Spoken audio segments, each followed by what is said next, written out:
Well, the Brundtland Commission really started out outlining the distinction between intra and intergenerational equity, and it's a hallowed phrase now that's been passed down through the years, and that is we should try and meet the needs of present generations without sacrificing the ability of future generations to meet their needs. But we need to unpack this idea of generations because there's actually 3 generations living at any one time. So it's a kind of rolling responsibility. There's the very old, the middling and the very young living at any given time. And we should also think about satisfying both intra and intergenerational equity by also considering equity towards other species. Not just because of our codependence and the myriad benefits of maintaining ecosystem integrity, but also because of their right to exist as species as well. We shouldn't be arrogant enough just to think that they're resources put on the planet purely for our use. So that's my first cut in understanding intergenerational equity. But we also need to put a justice frame in it too, because we should think less about countries and more about consuming classes. We talk a lot about developed countries' responsibilities, and that's a key part of my own research. But there's a rising middle class now in the rapidly growing developing countries of the world, and they need to take responsibility just as the consuming classes in the developed countries too. So we should think of perhaps luxury emissions and subsistence emissions, and find ways to address those who suffer energy poverty, resource poverty, and think of satisfying those human needs and building those human capabilities as our first call, our first ethical duty. And at the same time, we should be tightening the belt on our consumption amongst the rich consuming classes of the world. There's a very complicated relationship between equity and climate change and development, and that relationship changes over time. At this point in time, I think we all recognise that a significant proportion of nations have used the atmosphere over the last 100, 150 years to develop quite significantly. There's been very uneven development because of this access to carbon into the atmosphere. And those nations now really owe a debt of responsibility to those other nations which will be unable to access the same resources in the same sort of way. The immediate issue of equity, I think, in terms of climate change and equity, is to make sure that the benefits of development from the last 150 years are more equally distributed. In particular, in terms of the move towards a post-carbon, a renewable energy future, which other nations unable to have used these resources over the last 150 years will need to access if we're going to have equitable development into the future. So mitigation is a clear and critical responsibility, as well as the distribution of current wealth. Into the future, I think the equity issues become a little more nuanced and a little more difficult. Adaptation is clearly going to be the most important issue moving into the future. We know that we've locked at least 2 degrees of global warming in at this stage, and many of the effects of climate change will be delivered to vulnerable and poor communities across the world. And therefore it's a responsibility of the currently developed world to provide the access to adaptation to enable those countries to develop, but also to become much more resilient in a climate transformed world.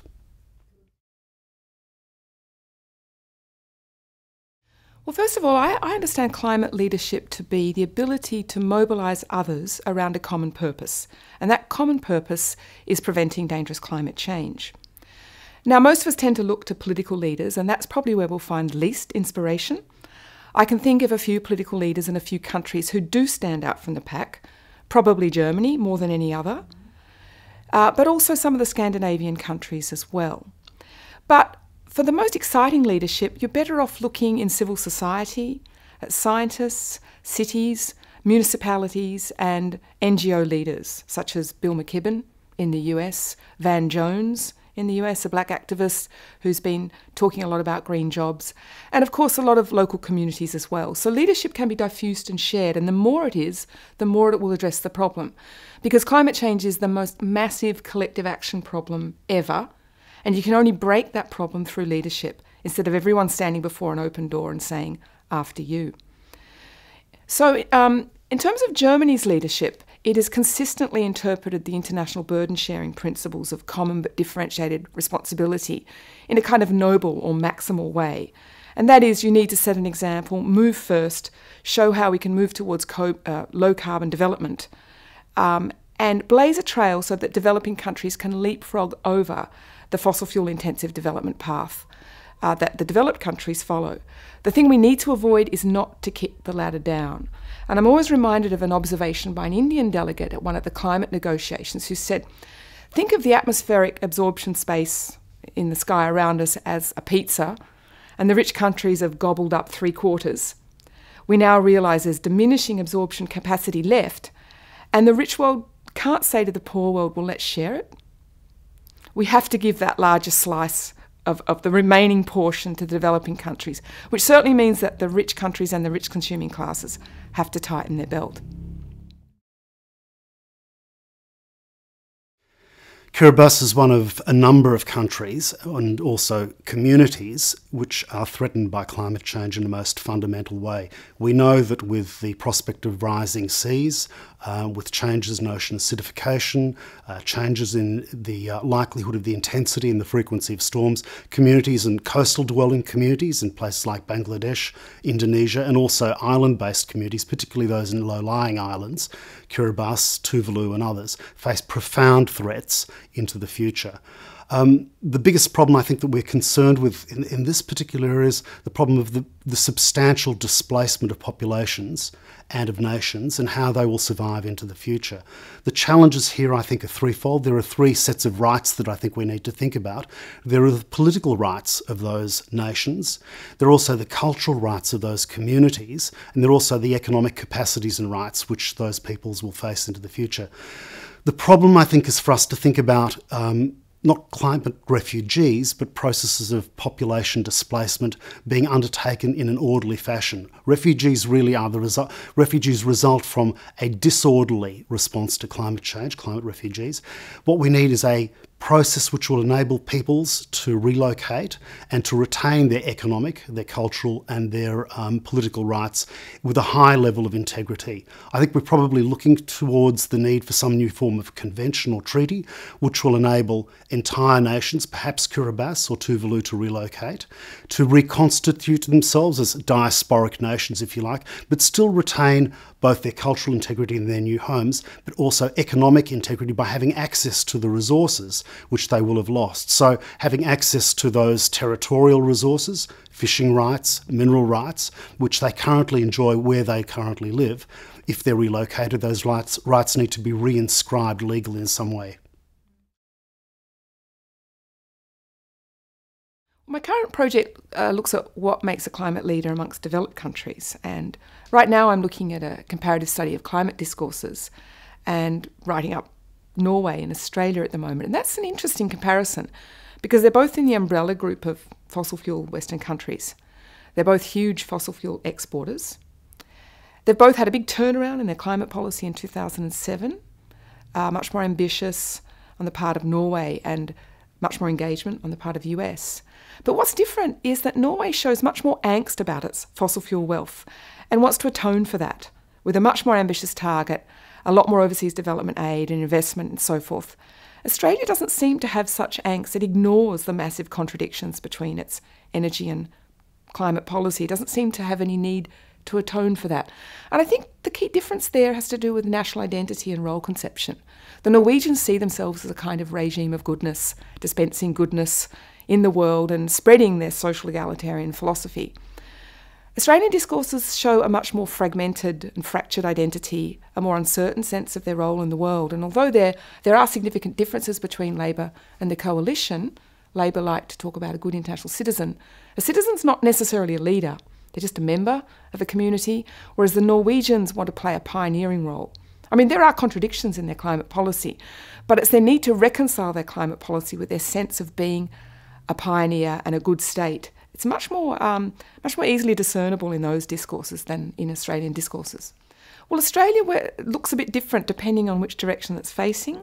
When it's facing the Pacific, it's a mini hegemon in the region, a very wealthy country that does have a sense of responsibility to the Pacific, which is in the front line of climatic impacts. And it's the double whammy of injustice. Those least responsible are the most vulnerable. When it looks north, it tends to wag the finger a little bit. North Asia, why aren't you doing more, China? And we're more concerned about others stealing a march at our advantage. So they look a little different. Looking towards Indonesia, they've cooperated in trying to reduce emissions from deforestation, which is a significant cause of emissions. Looking towards India, we're wanting to sell more uranium. We're selling coal. We should be just engaging in a renewable energy development plan, because the Indians are going to outstrip the Chinese in population. And one of the best things Australia could do is help them on a low-carbon energy path. That would be a fabulous initiative. And looking west, we're playing a much more active role in Africa, because we got their votes to get our seat on a Security Council. And I think we should adopt more of a human security frame there and help Africa, a very growing region, move down a low-carbon development plan as well. I'm looking at the problems of responsibility that are faced by countries like Australia, which believe themselves to be middle-order or low-order contributors to climate change, but in fact are much more important in the longer term. For example, Australia contributes 1.5% of global greenhouse emissions. It's a significant contribution, about 16th. It's the 16th largest contributor in terms of international contributions. But when one actually looks at Australia's carbon footprint, its responsibility for emissions associated with its export of gas and of coal, in fact becomes a very profound contributor to global warming, something like the 6th largest contributor. So what I'm interested in is working out ways of encouraging those countries which are contributors at the front end of the climate cycle, the carbon cycle, countries like Australia, Russia, Saudi Arabia, Canada, participating by contributing through their export of fossil fuel resources, recognising those responsibilities, contributing to adaptation funds, and moving much more quickly than they currently are to reconfiguring not only their domestic emissions profile, but also their contribution to a global carbon cycle. What we currently have is a system, a global system of responsibility defined by the United Nations Framework Convention on Climate Change, which says that countries are responsible for the emissions which occur domestically within their borders. I think this is an illusion. We live in a highly globalised economy, a highly globalised world, where people buy goods which have been produced elsewhere. So, for example, somewhere between a quarter and a third of China's emissions are based around the production of goods which formerly sophisticated manufacturing states like the United States or Germany now import from China. It's inappropriate to blame the Chinese then for those emissions. So consumers have a specific set of responsibilities. And similarly, exporters, countries like Australia and Russia, for example, exporting those fossil fuel resources to countries which are the sites of manufacturing also have separate sets of responsibilities. I think we need to redefine the notion of responsibility. We need to set up funds which actually recognise the participation of different sources of consumption and production, and also provision of resources to even out, to make more, I suppose, transparent those contributions. The idea of common but differentiated responsibility, I think, needs to be reconfigured temporally and also geographically to take those sorts of systemic features, global systemic features, into account.